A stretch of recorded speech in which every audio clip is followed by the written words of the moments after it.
Gabriel should have known better than to leave for so long. He had rushed home as soon as he had gotten a call from the police.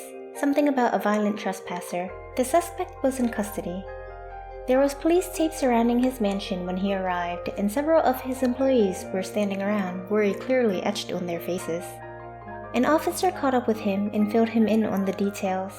An armed man was caught inside the home by the house staff. He attempted to escape but was outnumbered and detained. No one present was hurt, but there was blood found on the floor. And his son was missing. Gabriel glanced over to the police car where the suspect sat waiting, a man in diving gear. It didn't take a rocket scientist to figure out what his motive was, but he wasn't sure how Adrian was involved. If it turned out to be his son's blood that the police found, he'd make sure that the man would never see the light of day again. The police finished taking statements from all of the witnesses and did a final sweep of the mansion before leaving. They made no mention of the tank, so Gabriel could only surmise that the mermaid was gone. Perhaps he could consider that a blessing. He didn't need the police snooping around in his business. Mr. Agreste, his head butler approached him as he began to make his way inside his home. "Tell me what happened," Gabriel said coldly, not stopping once to look at the man. The butler wrenched his hands worriedly. "At around 4 a.m., we heard some loud sounds, like gunshots. Most of the staff had been awoken because of it, and we went to find the cause." As they stepped through the front door, the butler motioned over to the bottom of the staircase. "I was standing right here when Adrian rushed by. He had a girl I'd never seen before with him. The two fled through the front door." He looked down to the floor at the blood that was still there. "I'm not sure whether this blood is hers or his," he said grimly. The assailant appeared shortly after, with a gun in his hands. He threatened us, but a couple of the workers were able to apprehend him. Saying that Gabriel was angry was putting it lightly. Without another word to the butler, he stalked off towards Emily's room. He needed to make sure she was okay. He entered the room to see the head scientist pacing back and forth, clearly distraught. But Emily looked fine. If he remembered correctly, there were still a few doses of serum left, so there was no need to be concerned yet, unless the diver stole them. He questioned the scientists and confirmed that their supply was untouched. "We'll find the mermaid, continue with the treatment," Gabriel ordered. The scientist looked at him, looking even more distressed than the butler did about Adrian being missing. "I'm not sure that would be a good thing," the man said nervously.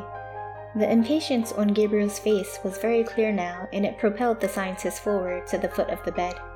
He hesitantly lifted the blanket off of Emily. Gabriel froze at the sight of scales forming on her legs. A million questions ran through his mind, asking how something like this could have possibly happened, though he knew the answer was simple. He had been so confident that his plan was working. For weeks, she was recovering with no adverse effects, so he assumed the mermaid's blood was safe. But now this monstrous side effect was choosing to rear its ugly head. "What should we do?" the scientist asked. Gabriel's surprise slowly turned into a simmering anger. He was going to find that mermaid, and he was going to squeeze the answers out of her. "Continue the treatment," he repeated. Emily was going to wake up, scales or not. The next task at hand? Find Adrian and the mermaid before the cops do. Streaks of purple and orange filled the sky as Adrian blearily opened his eyes. His head was pounding and his stomach cried out in hunger. It made him feel nauseated. He moved to get up, but a pain shot up his side and he collapsed back to the hard ground. "Don't get up yet, you're still hurt." He recognized her voice immediately. Despite what she just said to him, he slowly propped himself up, avoiding much of the pain that came earlier when he was less careful. He eyed Marinette, who was sitting against the alley wall and resting her head on her knees. He replayed her words in his mind and lifted his shirt to try to take a look at his wound. His skin was stained with blood, but underneath it all, he could see a round scar where he had been shot. "The bleeding has stopped because the wound has closed, but it's not completely healed. Try to rest up some more." He glanced back up to see that she picked her head up and was smiling tiredly at him. "How?" he started, but a glint caught his eye as the final light of the sun hit a glass shard that lay on the ground. He squinted at the object, noticing the red gleam on its edge. His eyes immediately abandoned the glass and scanned Marinette. Even though her arms were crossed and tucked between her chest and knees, he could see the red that stained her left sleeve. He shot forward onto his knees, his side protesting, and grasped her hands, pulling them out to the open. She winced at his action, confirming his suspicions. He slowly pulled her left sleeve up to see several cuts along her arm. Adrian let out a shaky breath and eased himself back down into a sitting position. The pain in his side was throbbing intensely, and he was worried he reopened his wound. He needed a minute to let everything soak in. There was no way it would have closed on its own so quickly, and he was now certain it was because Marinette had given him her blood. "So this means that father was telling the truth after all?" he asked quietly. He wasn't sure how to feel.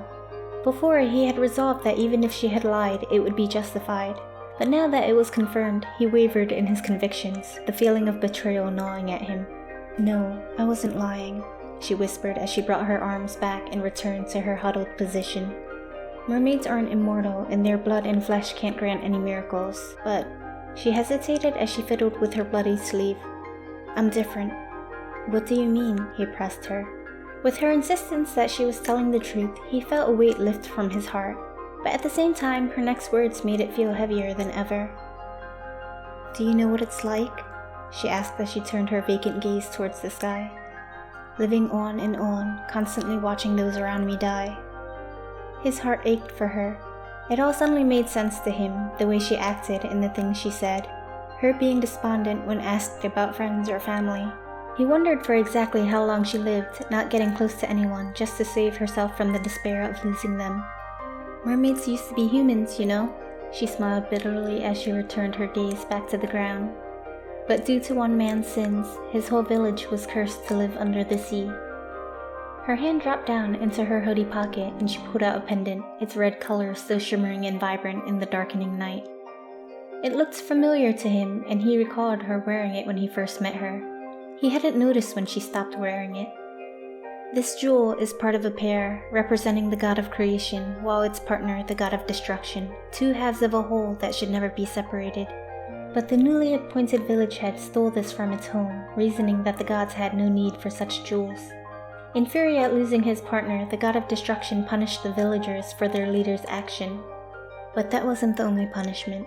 The god of creation halted the time of the bearer, prolonging their life so that they can eternally witness those around them suffer and die. Marinette clenched her fist around the pendant, but she was much too tired to be angry. Adrian listened intently to her tale, but he found himself confused. From what she said, the village chief was a man who had stolen the jewel and was cursed with immortality. So how was it that Marinette was now the one holding on to it? There was a silver lining, if it could be called that. If the bearer ever tired of their life, all they had to do was to leave the waters. For 3 days, they would get their humanity back. But the closer they approached the 3rd day, the more pain they would endure until they withered away into dust. Then the jewel would simply return to the sea to claim the next unfortunate soul. I was with my family and friends when this suddenly appeared before me. Mom and Dad cried. My friends didn't know any better and didn't think anything of it. But as they aged and I continued to stay this way, they began to leave me one by one. If Adrian had to pick, he'd rather suffer through the short period of excruciating pain rather than having to live endlessly in solitude. But her own experience struck him. He wondered if the guilt of knowing that someone else would suffer in his stead would change his mind. He just couldn't imagine it. The reason why your mother's health is improving and why your wound healed quickly is because my blood is poisoned with magic from the jewel. The tale your father heard is due to the fact that others like me were captured in the past. But such miracles don't come without a price, her voice wavered as it trailed off. He waited for her to explain what the price was, but it didn't come. He turned to see her eyes closed and brows furrowed. Despite the cold weather, he could see the beads of sweat rolling down her face. Realization struck him, and he wondered just how long they had been out there. She had looked tired and off ever since he had awoken. The sun was setting when he opened his eyes, and he had assumed he was only out for the day. He rummaged through all of his pockets for his phone so he could check the date, but he remembered that he put it in the bag that was left behind in the access room. "Marinette, how long was I out?" he frantically asked, but she didn't answer him. "Adrian, you need to go. Somewhere with water. Go home if you have to. Your mother's probably already..." she breathed.